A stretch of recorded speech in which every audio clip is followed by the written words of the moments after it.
There are rumors circulating that New York Islanders goalie Ilya Sorokin may not be healthy right now, is dealing with something. We'll talk about what we know, what we don't know, and how it may affect the Islanders. We've got all that and a whole lot more coming up on today's Locked On Islanders podcast.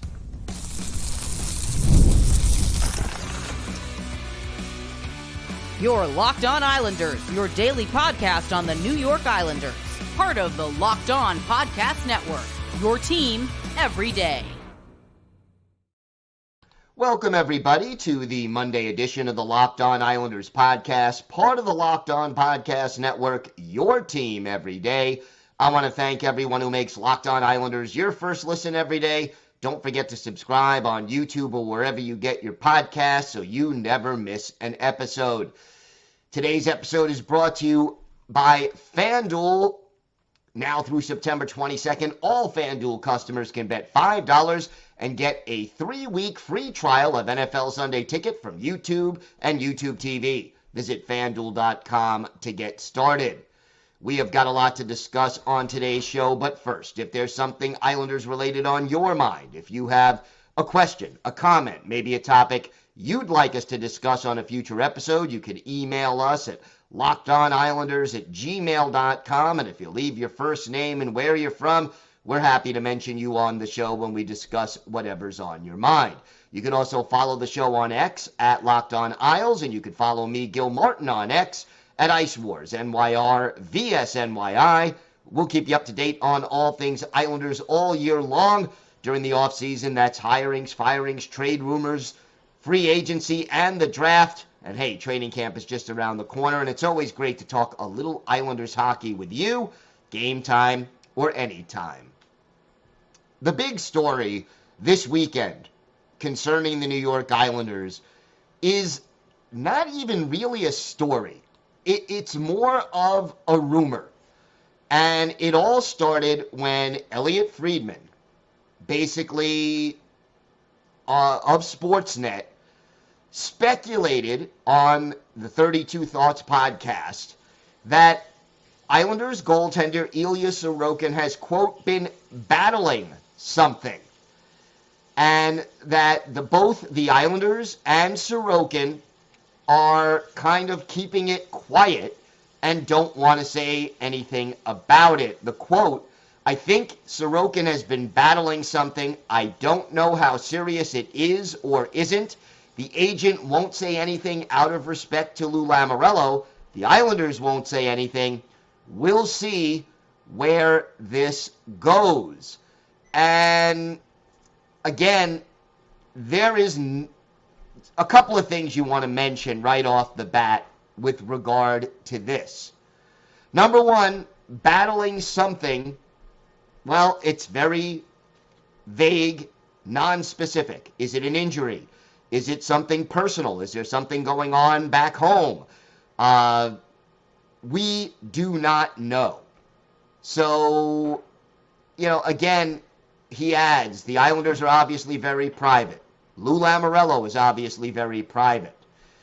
I sent a note to the Islanders, but they won't say anything. So we do not know much. We do know, however, that Ilya Sorokin was supposed to appear at Fanatics Fest last month in New York City, canceled at the last minute. Could be related to whatever this is, could have no relation to whatever this is. So, again, we don't really know what the bottom line is.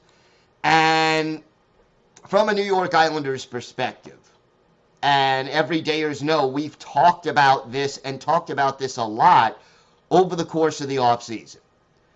Since the Islanders roster is mostly unchanged since last year, the core of this team, you add Anthony Duclair, Maxim Siplakov is more of a wild card.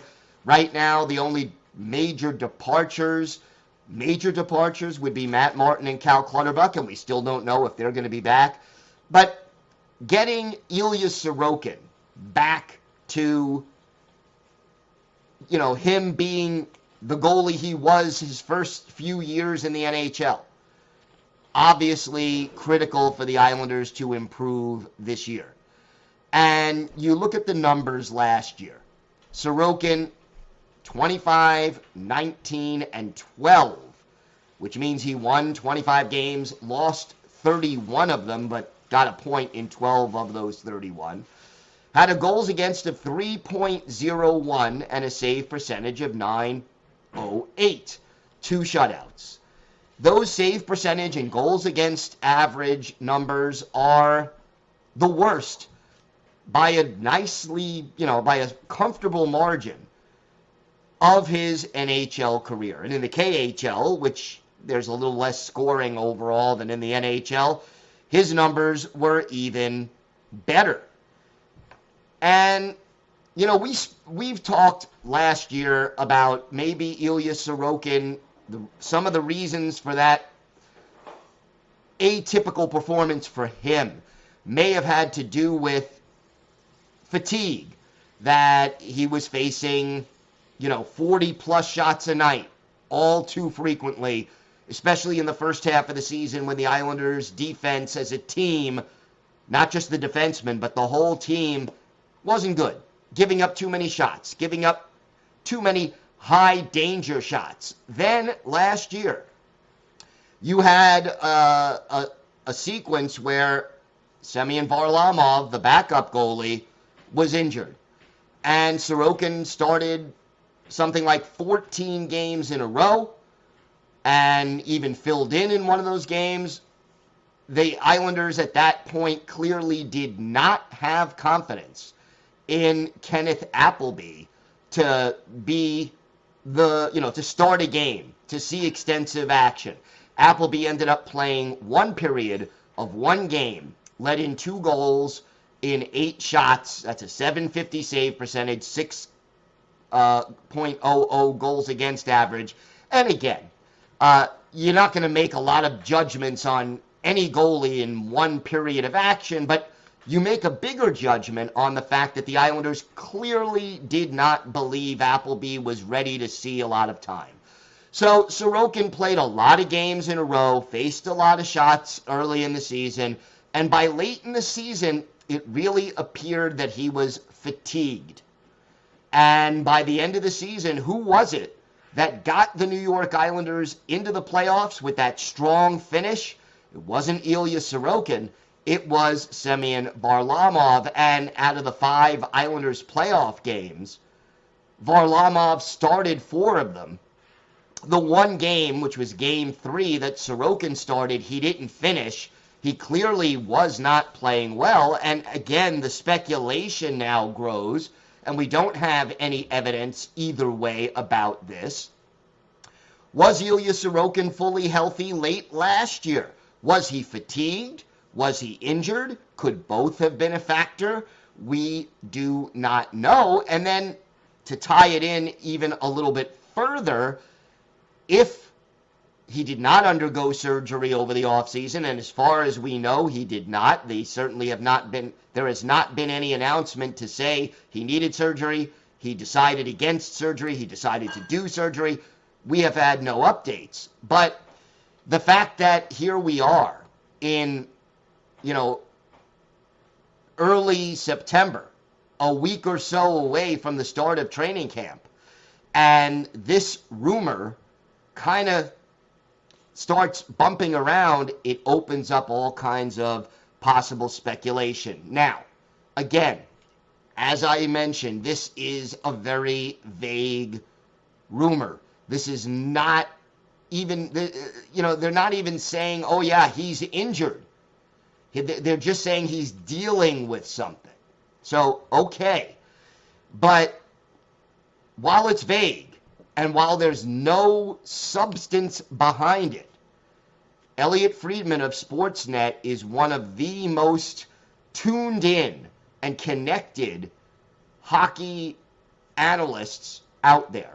So him saying that, I take a lot more seriously than if it was coming from, some person who had their own blog or their own podcast and were just operating out of their basement and didn't have the connections and the knowledge that Elliotte Friedman has. So while I take it with a grain of salt because of its vagueness, I do take it seriously because Elliotte Friedman doesn't just come out and start rumors. He basically, when he reports something, when he says there's smoke, there's usually fire somewhere. So that becomes a question. But there's a lot more questions that we need to answer about this situation. For example, if, and we don't know if this is true, but if Ilya Sorokin is not ready to start training camp, or even if he's not ready to start the season, what's plan B or plan C for the New York Islanders? We'll talk about how this could affect the Islanders and a lot more coming up on today's Locked On Islanders podcast. And oh yeah, for our Islanders birthday of the day, a Michigan State alum who started his NHL career in the late 80s with the Rangers and played for the Islanders for 1 year in 1998-99. Let's see if you can guess who that is. We've got all this and more coming up on today's Locked On Islanders podcast.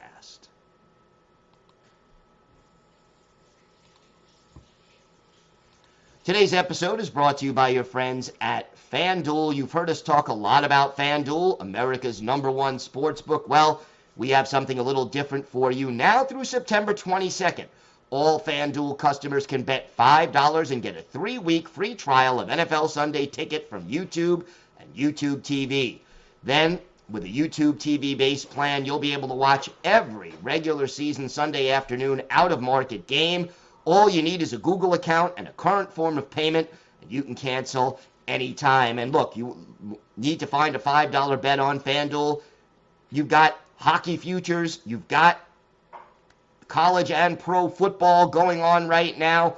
Plenty, baseball pennant races, plenty to bet on at FanDuel. And if that's not enough, FanDuel also has something special for our listeners this weekend.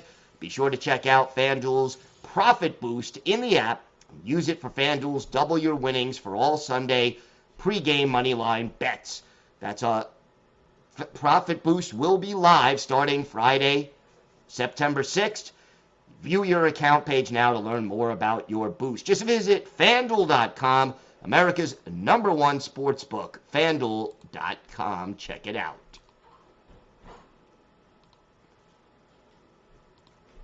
Thank you for making Locked On Islanders your first listen of the day. Now for your second listen, enjoy the Locked On NHL podcast. Locked On NHL provides you with a national perspective on all things NHL each and every day with national experts and local insight on every team in the league.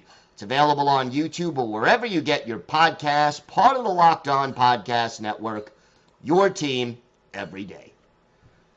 So, how would this affect the New York Islanders going forward if Ilya Sorokin is not ready to start the season? It is definitely something this team needs to figure out. Well, let's start with this.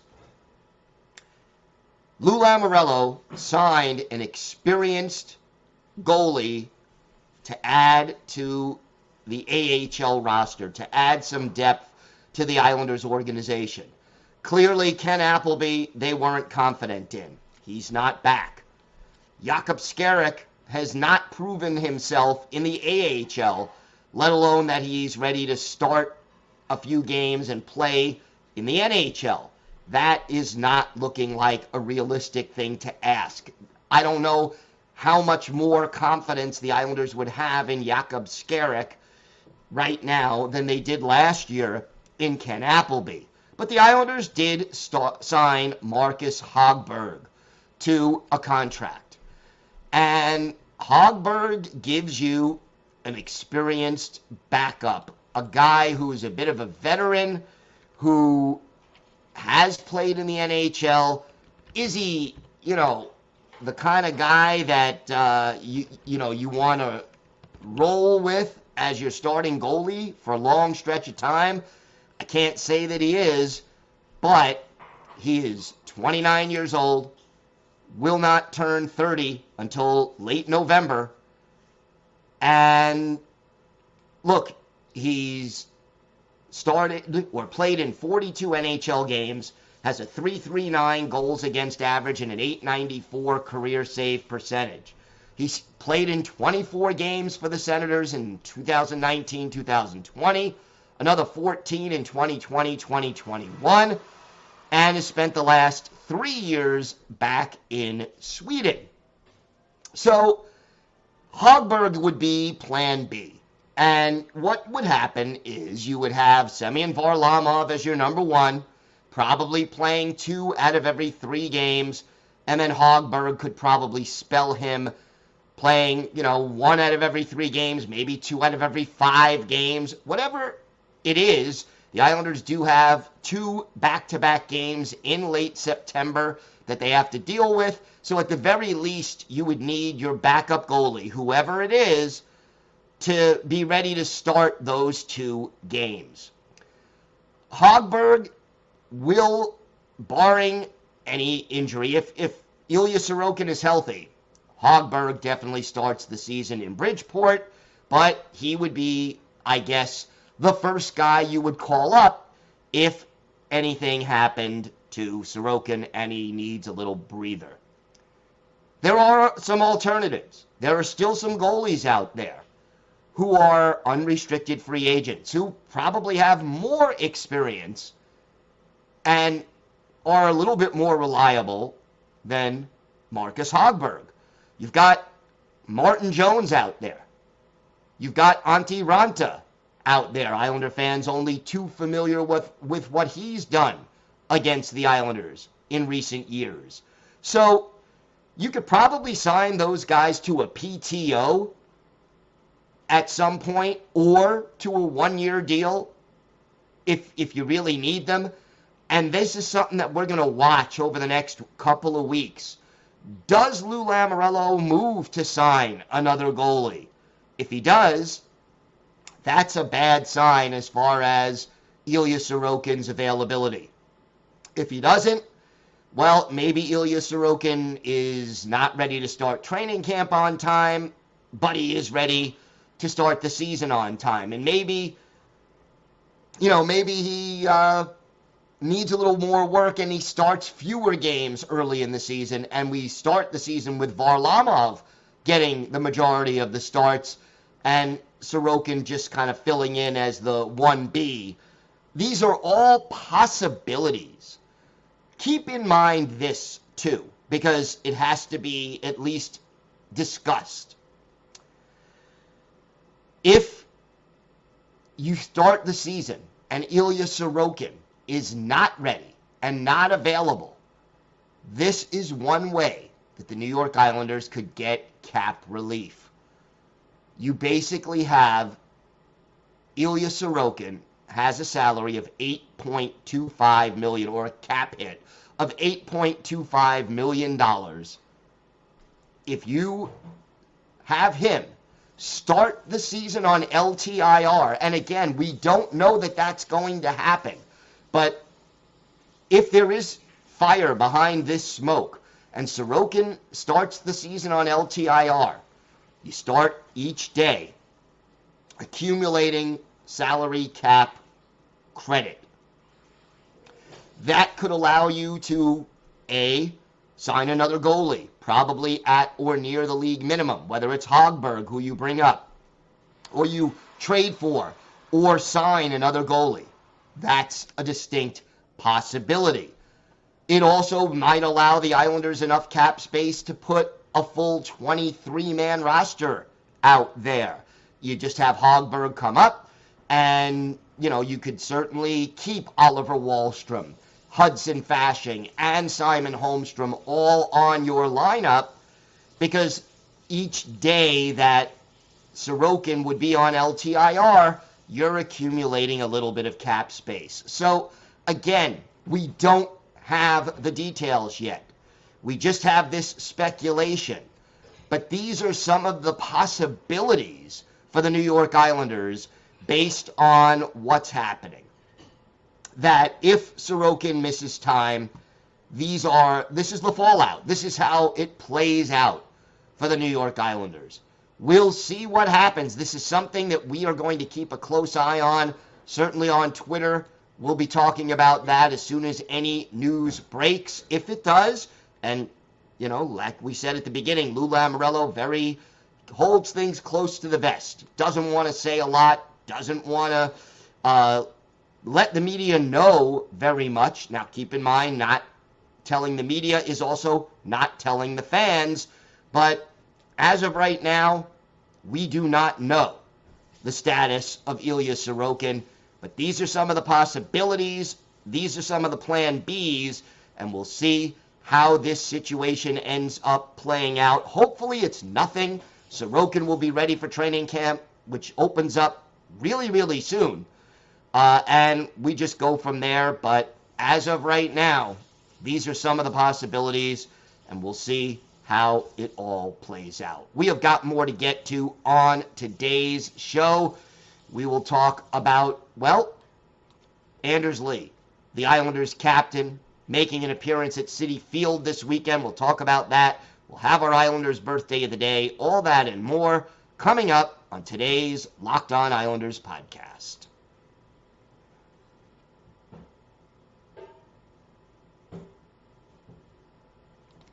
Thanks again for making Locked On Islanders your first listen today. Now go check out the Locked On NHL podcast, where the season never ends, providing national expertise with a local perspective.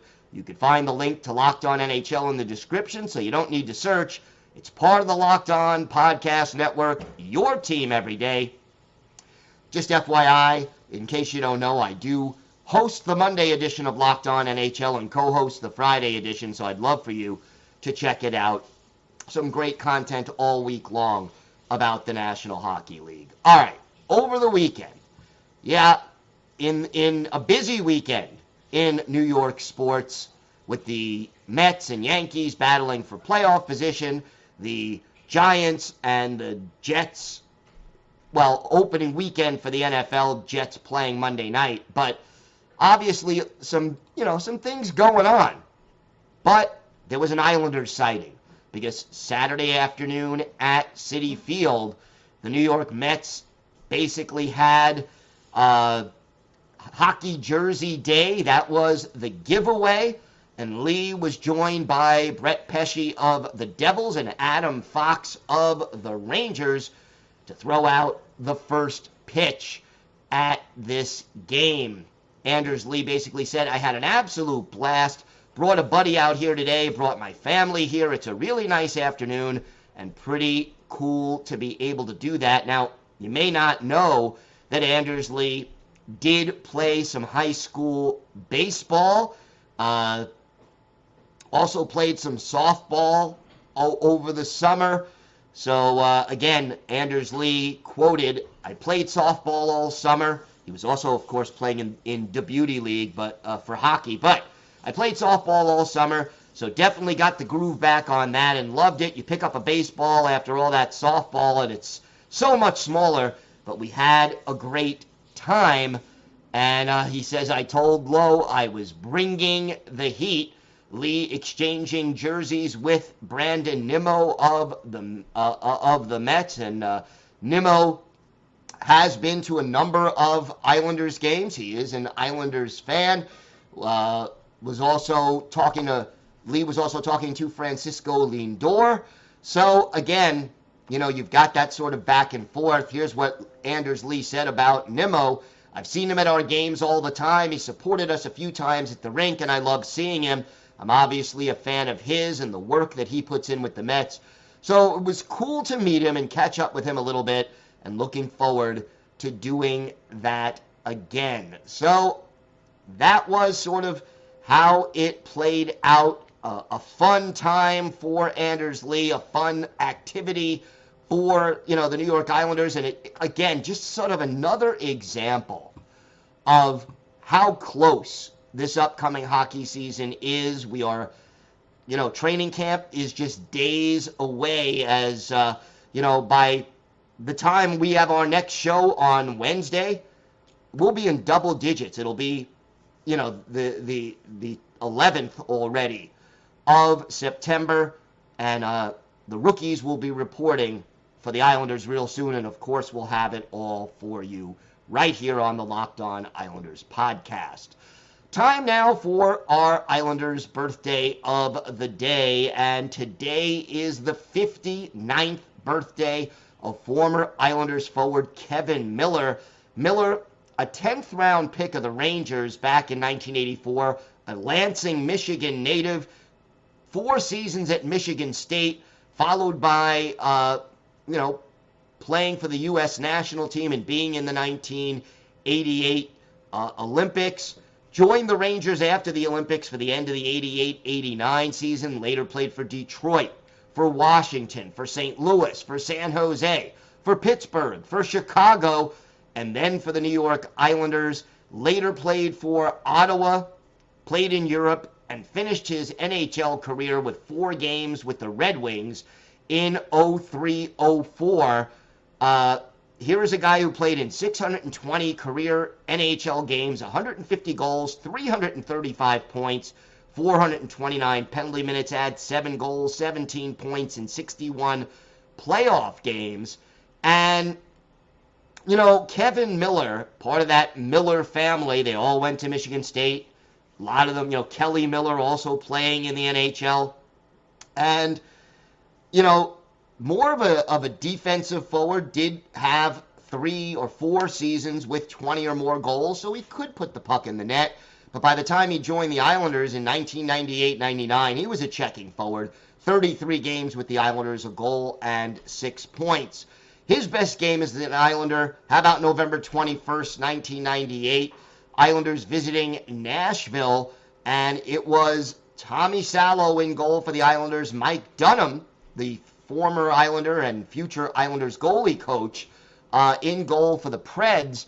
And in this game, with the Islanders up by a score of 4-1 in the second period, our Islanders birthday of the day, Kevin Miller scores his first and only goal as an Islander. Eric Brewer and Claude Lapointe get the assist. The Islanders, that puts them up 5-1 after 2 periods, and the Islanders end up winning this game by a score of 6-3. Tommy Salo, 39 saves. This was a wide open game. Islanders outshot in this game 42-40. So a wide open game. Brian Smolinski led the Islanders with 8 shots on goal. But for our Islanders birthday of the day, Kevin Miller, he had a goal. He was a +1. He had 2 penalty minutes, and he scored on his only shot in 10 minutes and 59 seconds of ice time. Robert Reichel led the Islanders attack with a goal and 2 assists. But for Kevin Miller, a memorable moment, and his first and only goal as a New York Islander. Kevin Miller is our Islanders birthday of the day, and happy 59th birthday to him. That's going to do it for today's episode. We will be back Wednesday with all the latest news. Hopefully, if there's more news about Ilya Sorokin and his status, we will have it for you. And again, check our feed on X/Twitter to get the latest news as soon as it drops. Have a great day, everybody. Stay safe. And of course, let's go Islanders.